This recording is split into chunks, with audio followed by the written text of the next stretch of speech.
சற்று முன் திமுகவில் இணைந்தார் திண்டுக்கல் சீனிவாசன். அதிர்ச்சியில் எடப்பாடி பழனிசாமி. வருகின்ற 2026 சட்டமன்ற தேர்தலுக்கு தயாராகி வரும் நிலையில் தமிழகத்தின் பிரபலமான அமைப்பான 24 மணி தெலுங்கு செட்டியார் செயல் சங்கம் ஆதரவளிக்க தமிழக வெற்றிக் கழகத்திற்கு முன்வந்துள்ளதாக தகவல்கள் வெளியாகியுள்ளது.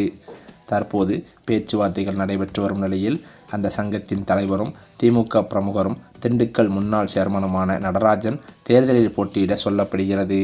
2026 தமிழக சட்டமன்ற தேர்தல் களமானது நாளுக்கு நாள் பரவாகி கொண்டிருக்கும் நிலையில் மீண்டும் ஆட்சியை தொடர வேண்டுமென திமுகவும் மீண்டும் ஆட்சியை பிடிக்க வேண்டுமென அதிமுகவும் முட்டி மோதி கொண்டிருக்கின்றன. இது ஒருபுறம் இருக்க, தமிழக அரசியல் களத்தில் புதிதாக வரவாக வந்துள்ள நடிகர் விஜய் தமிழக வெற்றிக் கழகத்தின் மூலம் களமிறங்குகிறார். கேரியரின் உச்சத்தை இருந்தபோதே அரசியலுக்கு வந்திருக்கிறார் என கூறி அடுத்தடுத்து மக்கள் சந்திப்பு பிரச்சார நிகழ்ச்சிகளை நடத்தி கொண்டு வருகிறார். இது ஒருபுறம் இருக்க, மாவட்ட நிர்வாகிகள், ஒன்றிய அளவிலான நிர்வாகிகள், பூத் கமிட்டி ஏஜெண்டுகள் நியமிக்கப்பட்டிருக்கும் நிலையில் தற்போது 2026 சட்டமன்ற தேர்தலில் போட்டியிட முழுக்க தயாராகி வருகிறது தமிழக வெற்றிக் கழகம்.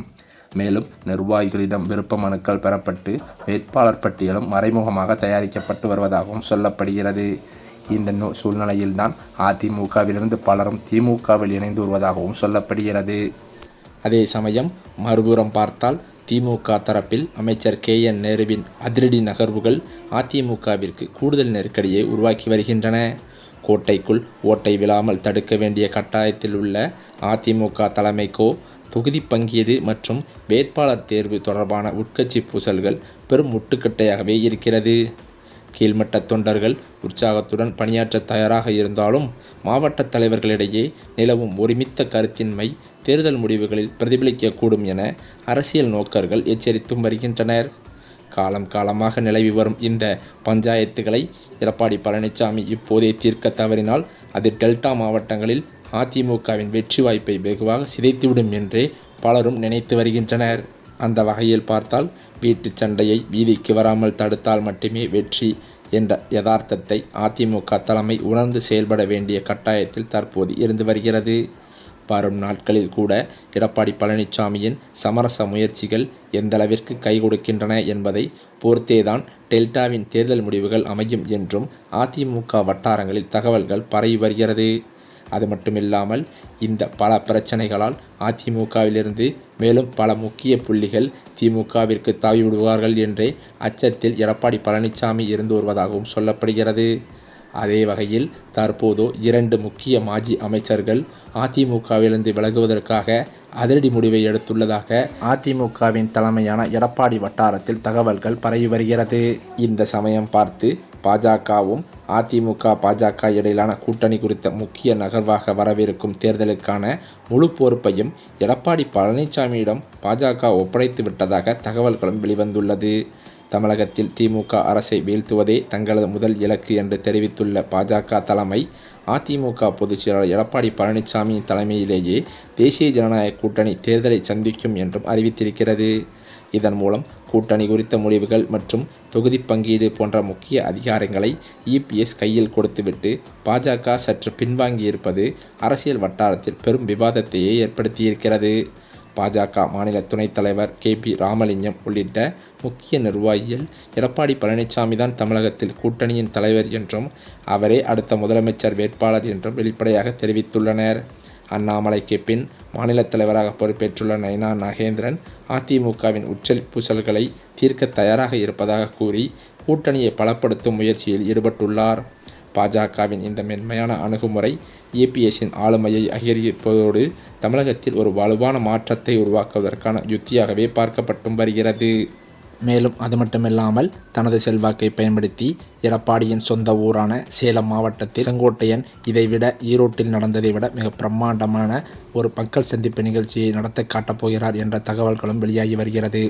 மேலும் அது மட்டுமில்லாமல் ஆளும் திமுக அரசு எதிர்க்கட்சிகளான அதிமுக மற்றும் விஜயின் தமிழக வெற்றிக் கழகம் ஆகியவற்றிற்கு கடுமையான சவாலை அளிக்கும் வகையில் வியக்கத்தக்க பல புதிய அறிவிப்புகளை தனது அறிக்கையில் தெரிவித்துள்ளது. இந்த தேர்தல் அறிக்கை எதிர்க்கட்சிகளின் தேர்தல் வியூகங்களை முறியடிக்கும் ஒரு முக்கிய ஆயுதமாகவே இருக்கும் என்று திமுக வட்டாரங்களும் தெரிவிக்கின்றன. தேர்தல் அறிக்கையை தயாரிப்பதற்கான நாடாளுமன்ற குழு தலைவர் கனிமொழி தலைமையில் 12 பேர் கொண்ட ஒரு வலுவான குழு ஏற்கனவே அமைக்கப்பட்டுள்ளதும் குறிப்பிடத்தக்கது. பொதுமக்கள், விவசாயிகள், வணிகர்கள் மற்றும் இளைஞர்களிடமிருந்து நேரடியாக கருத்துக்களை பெற பிரத்யேக செயலி மற்றும் வாட்ஸ்அப் வசதிகளை முதல்வர் மு.க.ஸ்டாலின் தொடங்கி வைத்துள்ளார். இதன் மூலம் அடிமட்ட மக்களின் தேவைகளை அறிந்து அதற்கு ஏற்றவாறு மகளிர் உரிமை தொகை உயர்வு, அரசு ஊழியர்களுக்கான சலுகைகள் மற்றும் பல இலவச திட்டங்களை இந்த பண்டோரா பாக்ஸ் தேர்தல் அறிக்கையில் இடம்பெறச் செய்ய திமுக முனைப்பு காட்டி வருகிறது. மேலும் தேர்தலுக்கு முன்பாகவே மக்களின் குறைகளை தீர்க்கும் வகையில் அரசு ஊழியர்களை கொண்டு விரிவான ஆய்வுகளை நடத்தவும் அரசு திட்டமிட்டிருக்கிறது. வீடுகள் தோறும் சென்று அரசு நலத்திட்டங்கள் மக்களை சென்றடைந்துள்ளதா என்பதை உறுதி செய்வதோடு பொதுமக்களின் கோரிக்கைகளை படிவங்களாக பெற்று அவற்றுக்கு தீர்வு காணவும் முடிவெடுக்கப்பட்டிருக்கிறதாம். இந்த அதிரடி நடவடிக்கைகள் மற்றும் வலுவான தேர்தல் வாக்குறுதிகள் மூலம் 2026 தேர்தலில் மீண்டும் ஆட்சியை தக்கவைத்துக் கொள்ளவும் எதிர்க்கட்சிகளின் வளர்ச்சியை தடுத்து நிறுத்தவும் திமுக ஒரு பெரும் அரசியல் சதுரங்க ஆட்டத்தையே தொடங்கியிருக்கிறது. இந்த சூழ்நிலையில்தான் அதிமுகவில் இருக்கும் மூத்த முக்கிய புள்ளிகளே சமீப காலமாக அதிமுகவிலிருந்து விலகி திமுகவில் இணைந்து வருவது வாடிக்கையாகவே பார்க்கப்பட்டு வருகிறது. அந்த வகையில்தான் தற்போது அதிமுகவில் கொங்கு மண்டலத்திலிருந்து எடப்பாடி பழனிசாமியின் வலதுகை இடதுகையாக இருந்து வந்த சில முக்கிய மூத்த அமைச்சர்கள் 2 பேர் கடும் அதிருப்தியில் இருந்து வந்ததாகவே சொல்லப்பட்டது. அதே சமயம் எடப்பாடி பழனிசாமியுடன் பல்வேறு முறை இந்த கொங்கு மண்டலத்தில் இருக்கும் குறைகளை சொல்லி ஏற்பாடுகளை செய்வதற்கு சில முயற்சிகள் ஏற்பட்டு வந்தாலும் எடப்பாடி பழனிசாமி கண்டுகொள்ளாமல் இருந்து வந்ததாகவே தகவல்களும் வெளிவருகின்றன. இதனை அடிப்படையாக கொண்டு தற்போது கடும் அதிருப்தியில் இருந்து வந்த கொங்கு மண்டல 2 முக்கிய அமைச்சர்கள் அதிமுகவிலிருந்து விலகவே முடிவெடுத்து விட்டதாக அவரது நெருங்கிய வட்டாரங்களிலிருந்து தகவல்களும் வெளிவந்து கொண்டிருக்கிறது.